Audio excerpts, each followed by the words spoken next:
Hello दोस्तों, आज हम आपको हाई स्कूल के प्रैक्टिस सेट 4 को कराएंगे जो 2024 का प्रैक्टिस सेट 4 है। इसके बहुविकल्पी प्रश्न आपको कराए जाएंगे। जैसा कि पहला बहुविकल्पी प्रश्न इसमें दे रखा है आपका बहुपद 3x² + 5x + 2 के शून्यांकों का योगफल क्या होगा। तो मैं पहले प्रश्न को यहाँ पर हल कराता हूँ। 3x² + 5x + 2 = 0। यहाँ तुलना करनी है ax² + bx + c = 0 से तुलना करने पर जैसे ही तुलना करेंगे तो a = 3, b = 5 और c = 2 हो जाएगा। तो यहाँ से ये पूछा है शून्यांकों का योगफल। योगफल होता है अल्फा प्लस बीटा बराबर -b/a, मूलों का योगफल। तो ये हो जाएगा आपका b का है यहाँ पर माइनस, ये 5 है,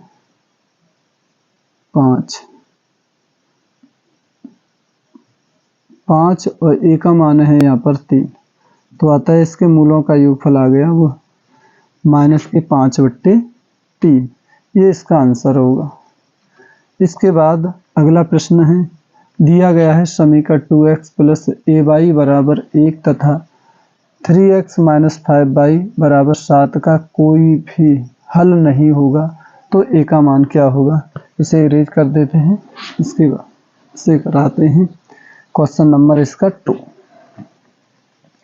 देखते हैं पहला समीकरण यहाँ से 2x + ay, इधर को पक्षांतर करेंगे तो -a = 0 हो जाएगा ये समीकरण। और इसकी तुलना करनी है हमें। ये समीकरण 1 है। समीकरण 1 की तुलना a1x + b1y + c1 = 0 से करने पर समीकरण 1 की तुलना इससे करेंगे तो ये a1 = 2, b1 बराबर के आपका a और c1 = -1। समीकरण 2 यानी समीकरण 2 पहले लिख लेते हैं। यहाँ पर है हमारा 3x - 5y - 7 = 0। ये इधर को पक्षांतर करेंगे तो माइनस के होगा। ये समीकरण नंबर 2 है। तो यहाँ लिखेंगे समीकरण 2 की तुलना a2x + के b2y + c2 = 0 से करने पर जैसे ही तुलना करोगे तो यहाँ a2 बराबर के हो जाएगा 3, b2 = -5 और c2 = -7। अच्छा, आपको पता होगा इसमें अगर कोई हल नहीं है तो इसके लिए मैं यहाँ पर लिख दे रहा हूँ a1/a2 = b1/b2 = c1/c2। इसके क्या होंगे, अनेक हल होंगे। अनेक हल होंगे। यदि कहीं पर ये दिया है a1/a2 = b1/b2 तो इसके क्या है, अद्वितीय हल होगा। अद्वितीय हल होगा यानी केवल एक हल होगा। यदि a1/a2 = b1/b2 = c1/c2, कोई हल नहीं होगा। कोई हल नहीं होगा तो इसमें यही लगेगा। तो यहाँ पर इस वाले रूप में लिखेंगे तो ये a1/a2 का मान है, ये a1 का मान कितना दिया है 2, a2 का मान दिया है 3 और यहाँ पर b1/b2 तो b1 का मान दिया है, यहाँ पर b1 का मान है a और b2 का मान दिया है -5। तो हम इसे इस तरीके से सॉल्व करते हैं, a1/a2 बराबर b1/b2। तो इसकी जगह पर रख देंगे हम, मैं यहाँ सॉल्व करा देता हूँ। a1 का मान है 2/3, b1/b2 का मान है a/-5। सॉल्व करेंगे तो ये हो जाएगा आपका 3a, और इसे सॉल्व करेंगे तो ये हो जाएगा -10। तो a बराबर -10/3। तो यहाँ से a का मान जो निकल के आ गया वो आ गया आपका -10/3। इस तरीके से हमारा ये प्रश्न हल हो गया। अब इसके बाद पूछा है प्रश्न नंबर 3, समीकरण 2x² प्लस के 5x प्लस 4 = 0 के मूलों की प्रवृत्ति बतानी। कैसे मूल हैं, वास्तविक हैं, काल्पनिक हैं, इस तरीके से पूछा है। तो इसे इरेज कर लेते हैं। पहले ये समझ में आया, समीकरण 1 और समीकरण 2 की तुलना करके a1/a2 b1/b2 निकाल लेंगे। यहाँ पर मैंने समझा दिया अनेक हल कब होते हैं, अद्वितीय हल कब होते हैं, और कोई भी हल नहीं होता है। तो इसकी यहाँ पर मैंने ये बता दिए थे नियम। यहाँ पर प्रश्न नंबर जो भी है वो देखेंगे आप। तीसरा प्रश्न नंबर 3 में दिया है 2x² प्लस 5x प्लस 4 बराबर 0। तो यहाँ से आपको, यहाँ मैं नीचे लिख रहा हूँ, ax² plus bx plus c बराबर 0 से तुलना करने पर, जैसे ही आप इसकी तुलना करेंगे तो ये a बराबर के 2, b बराबर 5 और c बराबर 4। विविक्तर का फॉर्मूला होता है d बराबर के b² माइनस के 4ac। b का मतलब 5 का वर्ग माइनस 4 गुणा a की जगह पर 2, c की जगह पर 4। 5 का 25 माइनस ये 4 दूनी 8 और 8 चक 32। तो ये जो आंसर आएगा माइनस के 7 आएगा। तो ये जो d का मान आया है माइनस के 7, तो इसका मतलब है d छोटा है किससे, 0 से। तो इसका मतलब मूल कैसे होंगे, मूल काल्पनिक। मूल कैसे होंगे, अवास्तविक। यानी मूलों की जो प्रवृत्ति है वो कैसी है, काल्पनिक। यहाँ जो माइनस का आया है यानी 0 बड़ा है किससे, d से, तब ये मूल कैसे होते हैं, काल्पनिक होते हैं। अगर d बराबर 0 आ जाता तो ये मूल बराबर होते, और यदि d बड़ा होता 0 से तो मूल वास्तविक और असमान होते। तो पहला ये सवाल आ गया। इसके बाद यहाँ पर प्रश्न नंबर 4 दिया है। देखिए प्रश्न नंबर 4 को इसे देखते हैं, समांतर श्रेणी 4,9,14 ... 254 का अंत से 10वां पद क्या होगा। चलिए मैं इसे इरेज कर लेते हैं। अगला प्रश्न देखेंगे जो 4 दे रखा है। प्रश्न नंबर 4, प्रश्न नंबर 4 में तो यहाँ से जो श्रेणी दे रखी है 4, 9, 14, 254 का अंत से 10वां पद, यदि हम उल्टे से यहाँ से गिनना स्टार्ट करें, सबसे पहले हम श्रेणी का क्रम चेंज करें 254, फिर इसमें से 5 घटाएं क्योंकि सब में अंतर कितने का, 5 5 का आ रहा है। 4 में 5 जोड़े 9, 9 में 5 जोड़े 14, इस तरीके से है।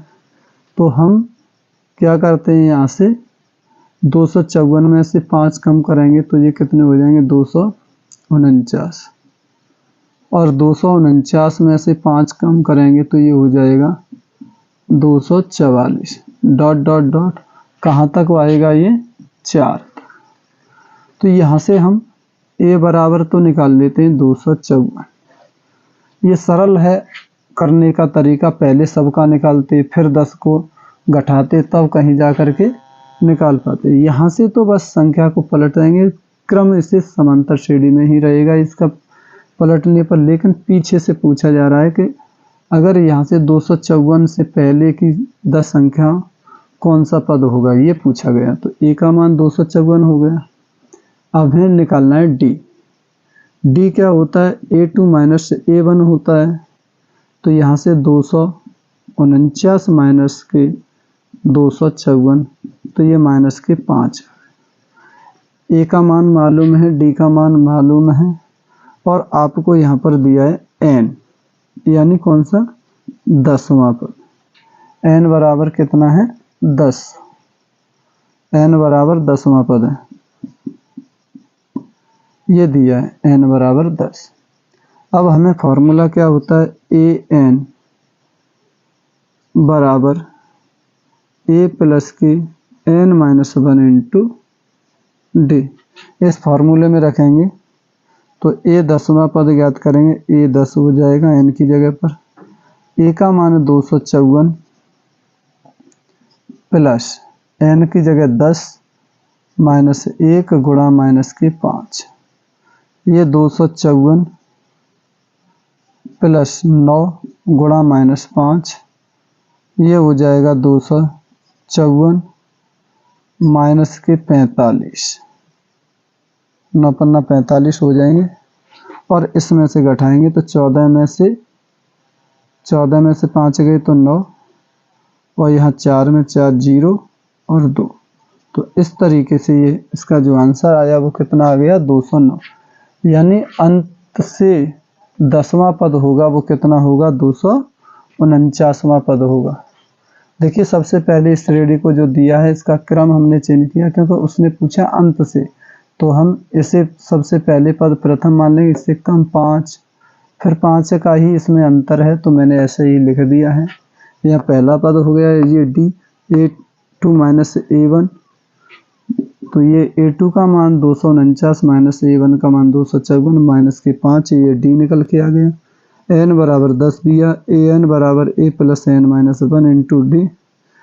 ए का मान 254 प्लस एन की जगह 10 माइनस 1 इंटू डी की जगह माइनस 5, ये माइनस के 5 रखें, और यहाँ पर 254 प्लस 9 पन्ना 45 प्लस माइनस माइनस के हो गए, घटाएंगे तो 249, वो सॉरी 209 आंसर आएगा। इस तरीके से हमने इसका अंत से 10वां पद प्राप्त किया। प्रश्न नंबर 5 देखेंगे। चित्र में समरूप त्रिभुजों का एक युग्म है, इन्हें सांकेतिक रूप से व्यक्त करने का सही रूप क्या होगा। यानी जो दो त्रिभुज दे रखे हैं इसमें से समरूपता का सही क्रम कौन सा है।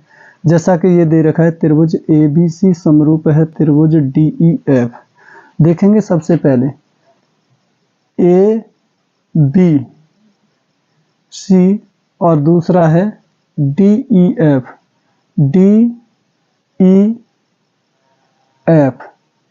तो DEF और यहाँ पर ABC, इसका मतलब B कोण ये है 80 अंश बीच में आ रहा है, यहाँ पर D के साथ में आ रहा है, तो ये वाला तो मैच नहीं करेगा। फिर देखते हैं त्रिभुज ABC में ABC B वाला जो कोण है B के साथ वो है हमारा 80 अंश। इसी प्रकार यहाँ पर देखेंगे EFD, EF यानी F वाला 80 अंश का नहीं है तो ये भी मान्य नहीं होगा।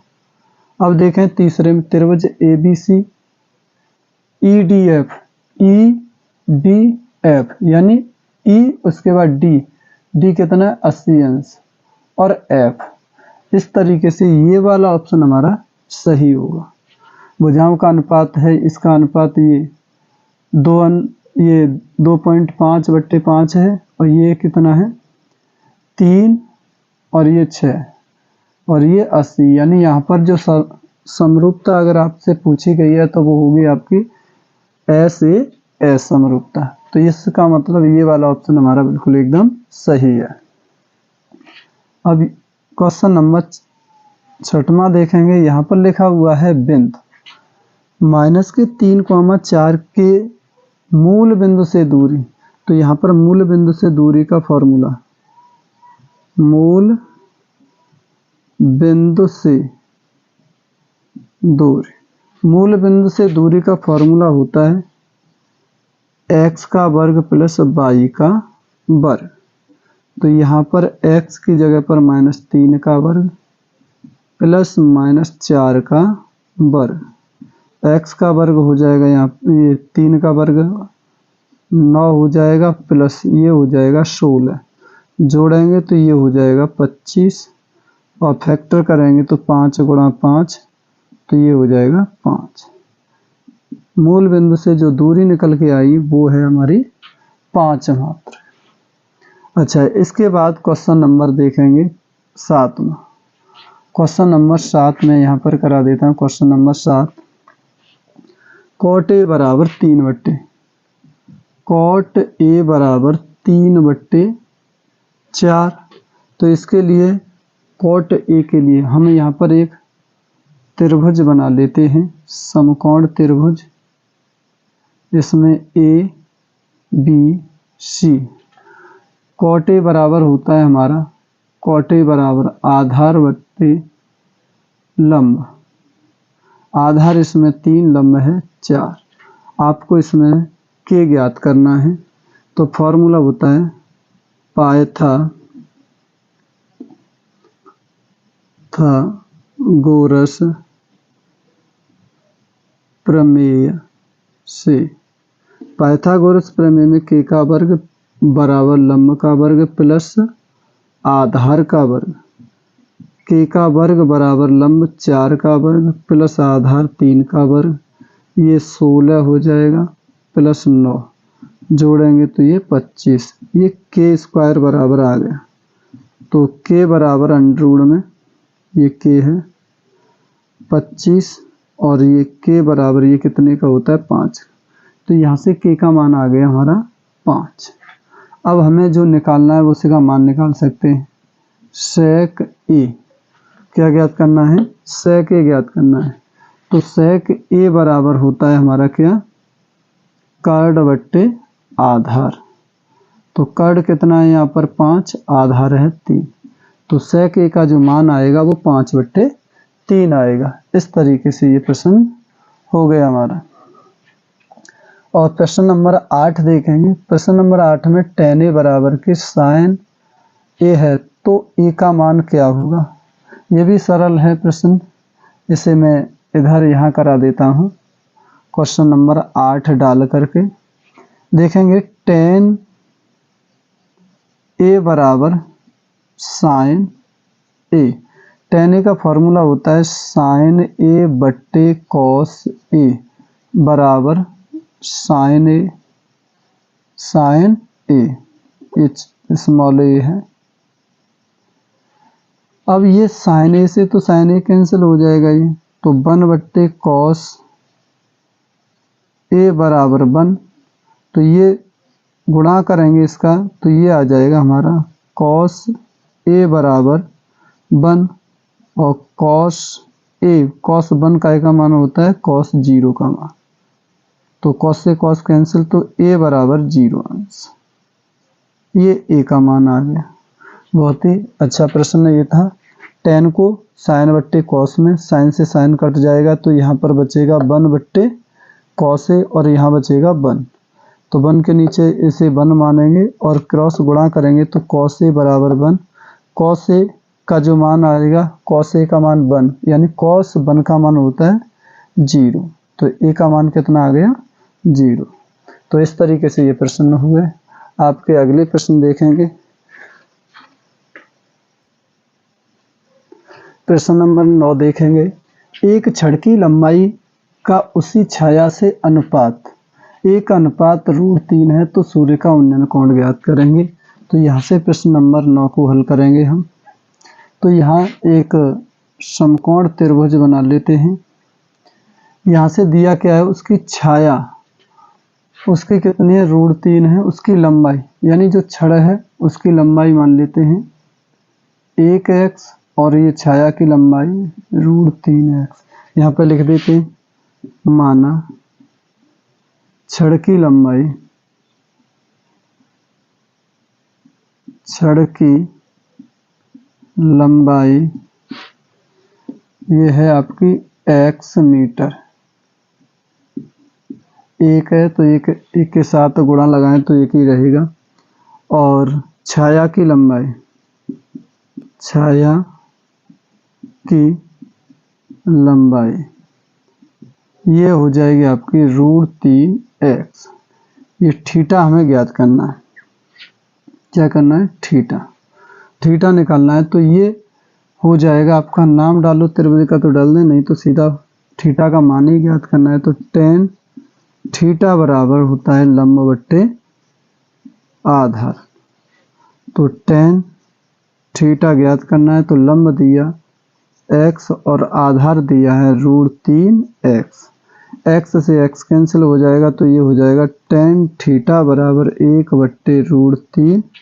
और √3 किसका मान होता है? 1/√3। तो ये होता है tan थीटा बराबर tan 30 का। tan से tan कैंसिल, यानी थीटा बराबर आ जाएगा आपका 30 अंश। कितना आ जाएगा? 30 अंश। थीटा का जो मान है वो 30 अंश है। अब क्वेश्चन नंबर देखेंगे। एक वृत्त के व्यास के सिरों पर खींची गई समांतर स्पर्श रेखाओं की संख्या क्या हो सकती है? समांतर स्पर्श रेखाएं एक वृत्त पर खींच सकते हैं तो अनंत खींच सकते हैं। कितनी खींच सकते हैं? अनंत। यहाँ पर देखेंगे आप, वृत्त पर कितनी खींची जा सकती हैं?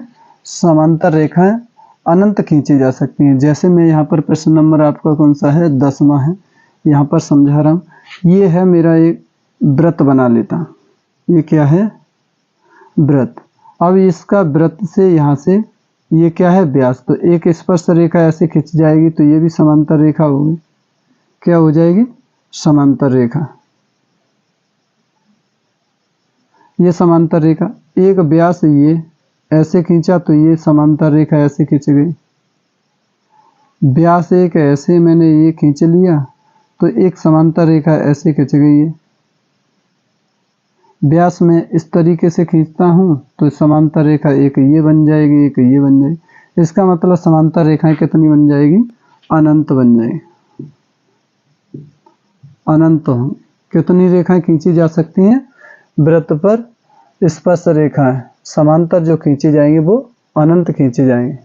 अब देखेंगे 12 सेमी त्रिज्या वाले एक वृत्त के 60 अंश के कोण वाले त्रिज्य खंड का क्षेत्रफल क्या होगा? क्वेश्चन नंबर 11 देखेंगे। पहले इसे हम इरेज कर देते हैं। प्रश्न नंबर देखेंगे हमारा जो लिखा हुआ है 11। अच्छा प्रश्न है। यहाँ पर देखेंगे 11 प्रश्न। r बराबर के 12 सेमी दे रखा है। 12 सेमी। और थीटा का जो मान दिया है वो 60 अंश दिया। आपको त्रिज्य खंड का क्षेत्रफल ज्ञात करना है। वृत्त का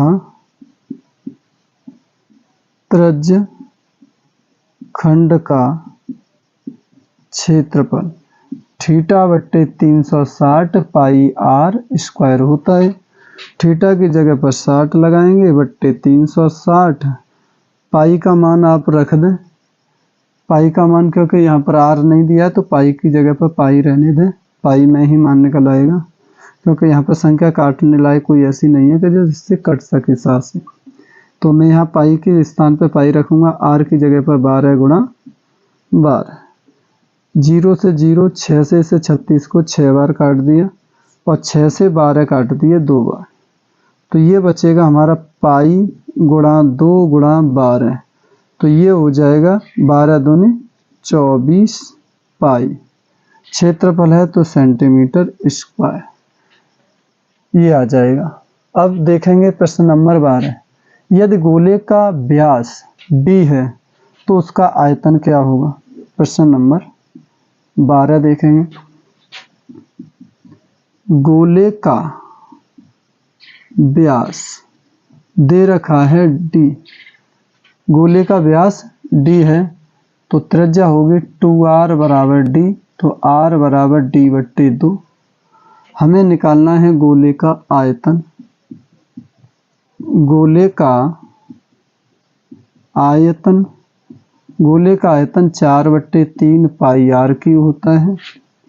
इस जगह पर रखेंगे 4/3। पाई के स्थान पे पाई रहेगा और r की जगह पर d/2। 3 बार लिख सकते हैं, क्योंकि r जो है की घात 3 है, तो इसे 3 बार d/2 गुणा d/2, 2 दूना 4 और इस 2 से 2 ये कट गए। बचेगा हमारे पास क्या, ये d और d का गुणा करेंगे तो d की घात 3 और बट्टे 3 यहाँ पर बचा और यहाँ 3 दूनी 6 और ये हो जाएगा पाई। या इसे हम ऐसे लिख सकते हैं, ये लिख जाएगा 1/6 पाई और d की घात 3। ये भी मान आपका सही है, ये भी सही है, यहाँ पर लिख सकते हैं आप। तो इस तरीके से क्वेश्चन नंबर 12 का आंसर है। क्वेश्चन नंबर 13 दिया है, r त्रिज्या वाले एक ठोस अर्धगोले का कुल पृष्ठीय क्षेत्रफल। अब क्वेश्चन नंबर जो 12 है, 12 हो गया, क्वेश्चन नंबर 13। क्वेश्चन नंबर 13, तो अर्धगोले का कुल पृष्ठीय क्षेत्रफल होता है अर्धगोले का कुल पृष्ठीय, अर्धगोले का कुल पृष्ठीय क्षेत्रफल ये होता है 3πr², 3πr² होता है।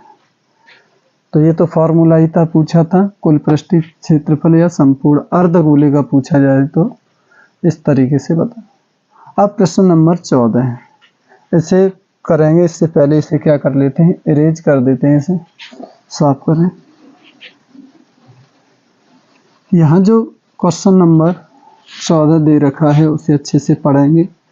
इसमें पूछा क्या है, कभी कभार यहाँ पर गलतियाँ हो जाती हैं, पढ़ते नहीं, ज़्यादा से ज़्यादा इसमें वही पूछा जाता है कि इसका बहुलक वर्ग ज्ञात कीजिए, लेकिन बहुलक वर्ग नहीं, यहाँ पर निम्नलिखित बारंबारता सारणी का माध्यिका वर्ग ज्ञात करना है। क्या ज्ञात करना है, माध्यिका वर्ग। तो सबसे पहले तो मैं यहाँ लिखूंगा वर्ग अंतराल, और यह है 0 से 5, 5 से 10, 10 से 15 और 15 से 20 और 20 से 25। इसके बाद बारंबारता, बारंबारता में दे रखा है 4, 6, 5, 8, 2, ये दे रखा है बारंबारता। तो हमें सबसे पहले यहाँ पे निकालनी है संचयी बारंबारता, बारंबारता, तभी आप इसका माध्यिका वर्ग ज्ञात कर सकते हैं। जब तक संचयी बारंबारता नहीं निकालेंगे माध्यिक वर्ग नहीं ज्ञात कर सकते। संचयी बारंबारता क्या लिखते हैं, जैसे 4 है, 4 में 6 जोड़े तो ये हो जाएंगे 10, 10 में 5 जोड़े तो ये 15, 15 में 8 जोड़े तो ये हो जाएंगे 23, 23 में 2 जोड़े तो 25। तो यहाँ पर जो प्राप्त हुआ n बराबर 25। अब n बराबर 25 विषम है, तो विषम के लिए माध्यिका क्या होती है, विषम के लिए, विषम के लिए, विषम के लिए माध्यिका फॉर्मूला होता है n+1/2 पद। तो मैं इधर सॉल्व कर लेता हूँ, तो ये हो जाएगा आपका 25 + 1/2 यानी 26/2, 2 का भाग देंगे तो ये 13। तो कौन सा पद देखेंगे यहाँ, 13। अब इसमें देखेंगे संचयी बारंबारता में 13वां पद कौन सा, तो ये तो 10 है, ये छोटा है, तो इसके बाद कौन सा पद आएगा, 15। 15 के ठीक सामने वाला यानी तीसरे पद पे, ये तीसरी लाइन में ये है, और आपको पूछा है इसका वर्ग पूछा है, तो इसका मतलब ये वाला ऑप्शन सही है। तो यहाँ पर जो माध्य का वर्ग होगा, इसका माध्य का वर्ग होगा, वो होगा हमारा 10,15। ये 10 से 15 ये इसका माध्य का वर्ग होगा। इस तरीके से सबसे पहले संचयी बारंबारता निकालेंगे, फिर उसमें देखेंगे n यानी विषम है, तो विषम के लिए आप फॉर्मूला जानते हैं, n+1 1 जुड़ जाता है, तो ये हो जाएगा 25 1 26। ये 2 से भाग देंगे तो ये 13 पर देखेंगे 13 यहाँ पर कितना 10 है, छोटा है, तो अगली संख्या देखते हैं हम, उससे बड़ी संख्या। तो यहाँ पर कितना 15, तीसरी लाइन में यहाँ से देखेंगे ये इसके ठीक सामने। अगर इसका माध्यिका ज्ञात करनी होती तो ये हो जाता f, ये हो जाता CF, इसका न्यूनतम पद ये हो जाता L, अंतर इसका 5, और फॉर्मूला लगा देते, माध्यिका भी ज्ञात कर सकते। लेकिन इसने तो केवल माध्यिका वर्ग पूछा है, तो समझ में आ गया होगा आप सभी के। प्रश्न नंबर देखेंगे 15 में लिखा है कि किसी बारंबारता सारणी की माध्य तथा माध्यिका क्रमशः 27 और 29 है, तो इसका बहुलक ज्ञात करें। क्वेश्चन नंबर में यहाँ लिख रहा हूँ 15 को सॉल्व करेंगे, तो यहाँ पर दिया है आपका 15 वाले में माध्य दिया है आपका 27 और माध्यिका दे रखी है आपकी 29। बहुलक का जो फॉर्मूला होता है वो होता है 3 माध्यिका 3 गुणा लगा दें -2 माध्य, ये फॉर्मूला होता है। तो यहाँ पर लिखेंगे 3 गुणा माध्यिका कितनी दे रखी है 29 है, -2 गुणा माध्य कितना है 27, तो ये हो जाएगा आपका 3 में 27 की 7 और 3 दूनी 6, 6 और 2 8 -7 दूनी 14, 7 5 यानी 27 दूनी 54, 29 दूनी 87। घटाएंगे तो यहाँ से बचेगा कितना, 7 में से 4 गए 3, 8 में से 5 गए तो 3। इसका मतलब यहाँ पे बहुलक कितना निकल के आ गया, इसका 33 आ गया। अब देखते हैं इसके बाद निम्नलिखित सारणी का माध्य ज्ञात कीजिए। ये माध्य ज्ञात करना है, तो माध्य के लिए देखो मैं यहाँ कर देता हूँ इस प्रश्न को। यहाँ पर लिखेंगे वर्ग अंतराल। क्वेश्चन नंबर है ये हमारा 16, क्वेश्चन नंबर 16 को वर्ग अंतराल दिया है यहाँ पर आपका 0 से 10, 10 से 20, 20 से 30, 30 से 40, और यहाँ दे रखा है बारंबारता।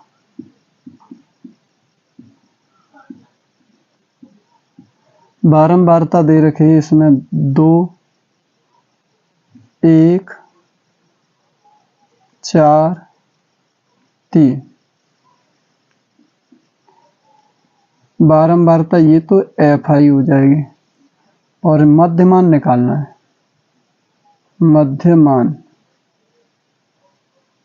मध्यमान यानी XI।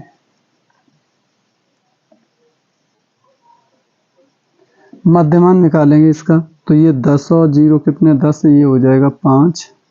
अंतर कितने का 10 का, तो ये 10 में 5, ये 5 में 10 जोड़े तो ये हो जाएंगे 15, और ये हो जाएंगे 25, और ये 25, और ये हो जाएंगे 35। अब हमें यहाँ से FI XI निकालनी है। FI XI का मतलब F का गुणा और XI का गुणा करना है। गुणा करेंगे तो ये 5 दूनी 10 हो जाएगा, 15 एकन 15 हो जाएंगे, 25 चौका 100 हो जाएंगे, और 35 तिया ये 5 15 और 3 तरह का 9, 9 और 1 10, 105। अब यहाँ से हमें सिग्मा एफ आई निकालना है, तो जोड़ देंगे 2 और 1 3, 3 और 3 6 और 4 10, 10 हो गया। यहाँ से हमें सिग्मा एफ आई एक्स आई निकालना है, इसे ऐड करेंगे तो ये कितना हो 5 और 5 10 और हासिल 1, 1 और 1 2, 2 और 1 3, 3 हो जाएंगे और 2 ये हो जाएगा। वैसे भी जोड़ देंगे तो ये होगा 100 100 200 200 और 10 और 15 25 और 5 230। फॉर्मूला होता है ये हमारा प्रत्यक्ष विधि का, m बराबर sigma F I X I बट्टी sigma F I. F I sigma F I कितना दिया है 230 बट्टे ये दिया है 10, 0 से 0 तो ये आ जाएगा 23। ये आंसर निकल आया इसका। प्रश्न नंबर 16 भी बहुत सरल था, केवल माध्य ज्ञात करना था, तो यहाँ से हमने मध्यमान निकाला, फिर सिग्मा और एफ आई का ये गुणा कर दिया, ये एफ आई ये एक्स आई है, दोनों का गुणा किया तो ये आगे 230 और ये बारंबारता का योग किया, ये है 10। फॉर्मूला होता है प्रत्यक्ष विधि का समांतर माध्य के लिए सिग्मा एफ आई एक्स आई बट्टे सिग्मा एफ आई। तो ये इसका मान है 230 बट्टे 10, 0 से 0 तो ये बचा 23। इस तरीके से इसका आंसर आया। इसके बाद प्रश्न नंबर अगला देखेंगे, पहले से इरेज कर देते हैं। क्वेश्चन नंबर 15 और 16 दोनों ही करा दिए थे। ये क्वेश्चन नंबर अब देखेंगे 16।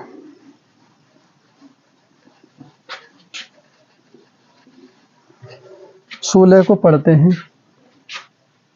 16 तो करा दिया, 17 देखें। एक अधिवर्ष में 53 सोमवार होने की प्रायिकता क्या होगी? यानी सोमवार की प्रायिकता ज्ञात करनी है तो अधिवर्ष यानी लीप वर्ष में दिन होते हैं 366।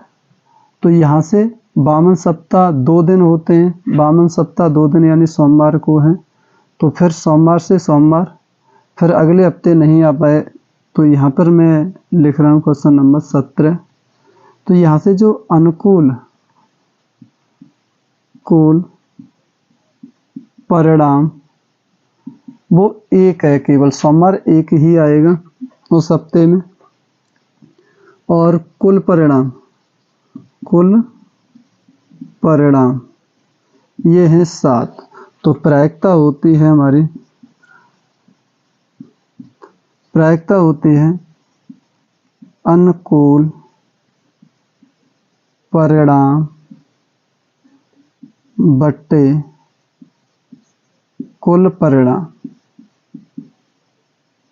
तो अनुकूल परिणाम 1 था, सोमवार आने की प्रायिकता 1/7।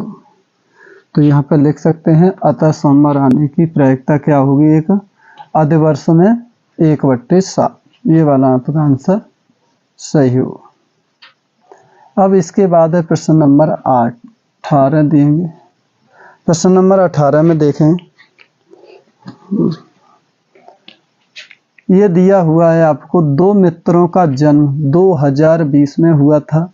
प्रायिकता ज्ञात कीजिए कि दोनों मित्रों का जन्म एक ही दिन ही होगा। यानी उसने पूछा है कि 2 मित्रों का जन्म, तो ये देखें वर्ष कैसे है, वर्ष यानी ये वर्ष कैसे यहाँ पर है 2020 में, वर्ष 2020। अब 2020 कैसी वर्ष है, लीप वर्ष है, लीप वर्ष है 2020, क्योंकि 4 का भाग जिस सन में चला जाए वही लीप वर्ष होती है। जब लीप वर्ष है तो लीप वर्ष में दिनों की संख्या क्या होती है, लीप वर्ष में दिनों की संख्या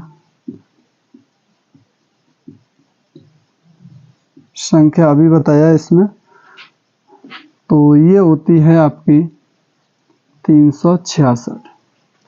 अब उसने पूछा है, ये तो कुल परिणाम हो गए, लेकिन उनका जन्म एक ही दिन होना है, दोनों मित्रों का जन्म एक ही दिन होना है। तो यहाँ पर अनुकूल परिणाम कितना है? 1, और कुल परिणाम 66। तो प्रायिकता क्या हो जाएगी यहाँ पर? प्रायिकता हो जाएगी इसकी अनुकूल परिणाम बट्टे कुल परिणाम। तो अनुकूल परिणाम बट्टे कुल परिणाम, तो ये अनुकूल परिणाम 1 और कुल परिणाम 366। ये आंसर रहेगा इसका। तो यहाँ पर देखेंगे प्रश्न नंबर 19। यहाँ पर पूछा है दो बिंदुओं के बीच की दूरी बतानी है।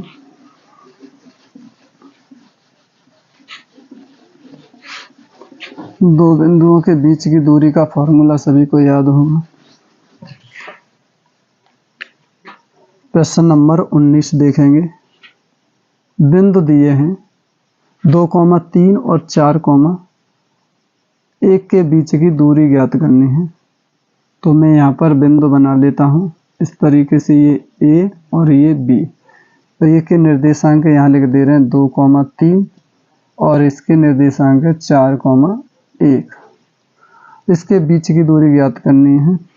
तो यहाँ मैं लिख दे x1 बराबर 2 और y1 बराबर के 3,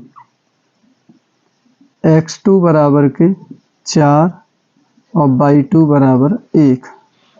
बीच की दूरी तो d बराबर अंडर में x2 माइनस x1 का whole square plus y2 minus y1 का होल स्क्वायर होगा। तो यहाँ से x2 का मान आ जाएगा 4 माइनस 2 का वर्ग प्लस y2 1 माइनस 3 का होल स्क्वायर। ये हो जाएगा 2 का वर्ग और प्लस माइनस 2 का वर्ग। सॉल्व करेंगे तो ये हो जाएगा 2 का वर्ग 4 प्लस ये भी 4 हो जाएगा।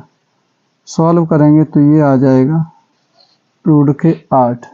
इसे सॉल्व करते हैं रूट 8 को, तो 2 गुणा 2 गुणा 2, एक कॉमन मिल पाएगा, यहाँ से जोड़ा एक ही मिल रहा है तो 2 रूट 2। ये बीच की दूरी निकल के आ गई। तो इसके जो बीच की जो दूरी निकल के आई है वो है 2 रूट 2। एक बार फिर से समझ लें। देखिए 2, 3 और 4, 1 ये दो बिंदु हैं, इनके बीच की दूरी है ज्ञात करनी है। तो ये x1, ये y1, ये x2 और y2। मैंने यहाँ पे लिखा है x1 बराबर 2 है, y1 बराबर के 3 है, x2 बराबर 4 है, y2 बराबर के 1 है। तो बीच की दूरी का फॉर्मूला यानी d बराबर के अंडर में x2 माइनस के x1 का whole square plus y2 minus y1 का होल स्क्वायर होता है। तो x2 की जगह पर 4 और x1 की जगह पर 2 और यहाँ y2 की जगह पर हमारा 1 है, y1 की जगह पर 3।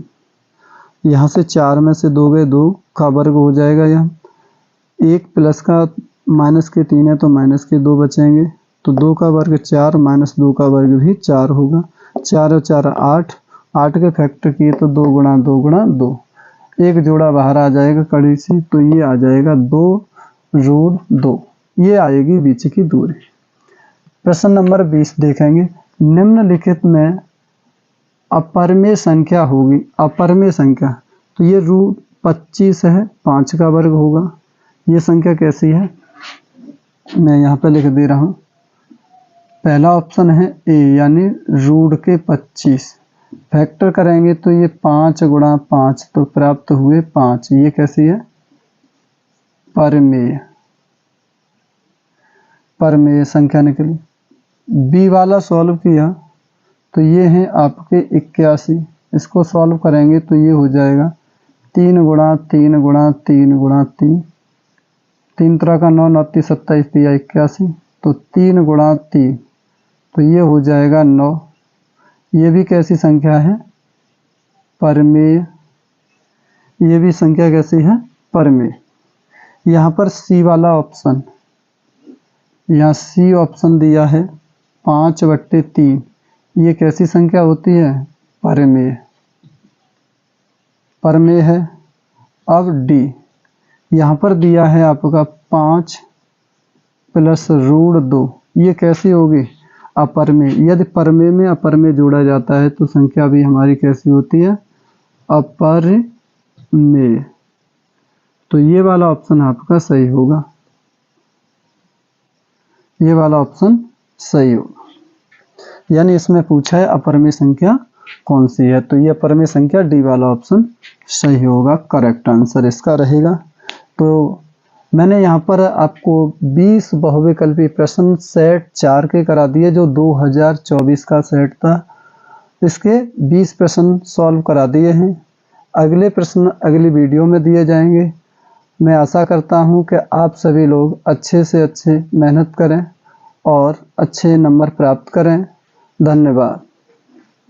Thank you.